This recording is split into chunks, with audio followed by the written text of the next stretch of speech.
Have you ever forgotten something? Maybe you've forgotten where you put your keys or what you're about to say. Well, that's pretty normal.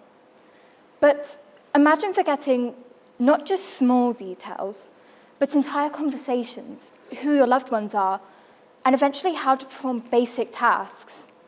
Well, this is the reality of a disease called Alzheimer's. But Alzheimer's isn't just forgetfulness. In fact, it changes the entire structure and chemistry of the brain. Today, I'm going to explain to you exactly how these drastic changes occur. Now, let's imagine that the brain is a puzzle. Each piece is a tiny cell called a neuron. The role of these cells is to send each other messages, which allows us to think, feel, move, and remember. They do this by firing electrical signals across a bridge-like structure called an axon. You could think of this axon as a road, allowing electrical signals to travel along it like cars. At the end of this axon is a tiny gap called a synapse. When a signal reaches the end of an axon, chemicals cross the synapse and pass on to the next neuron. But these synapses don't work alone. They have help from a protein named amyloid precursor, which we'll simply call APP. It helps synapses release the right amount of chemicals and keeps them connected to neurons. Usually, APP is broken down to produce helpful fragments that support synapse strength. However, it can sometimes be broken down incorrectly, which causes dangerous fragments to build up at the synapse.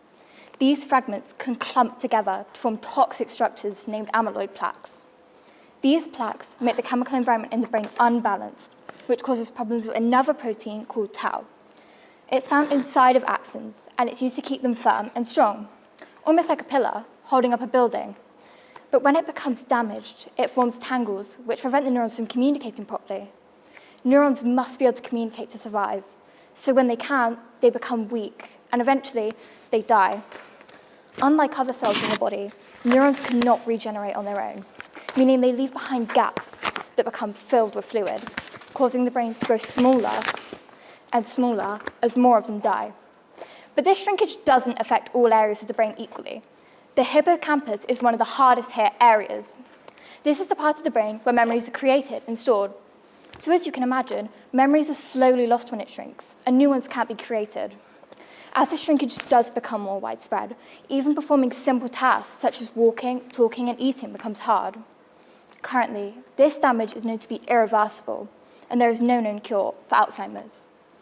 But thankfully, that's not the end of the story. Around the world, scientists are uncovering the hidden mechanisms of Alzheimer's, piece by piece.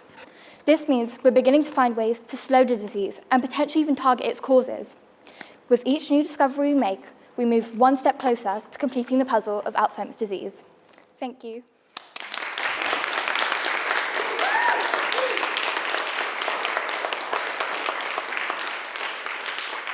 Well done. You get the prize for the most mess.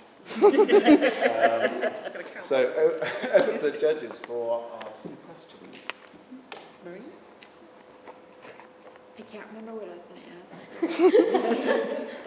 I'm not even doing this on purpose. I genuinely had a question and it's gone, so you guys. That's okay. This is what happens when you're as old as I've I got am. one. How did you come up with the idea of using the jigsaw as a representation of the brain? So when I first researched Alzheimer's, I knew that it was a really complex topic. There's so much to it, and it makes it hard to visualize because there's so much you have to think about. And so I knew I wanted something that would be able to represent the loss of neurons, because that is the key concept, really. But I didn't really know where to start, so I did have to ask Ms. Erlu and Caitlin for a bit of help, and we came up with the idea together, and I just thought it would be a great way to give a visual representation to the audience. Thank you.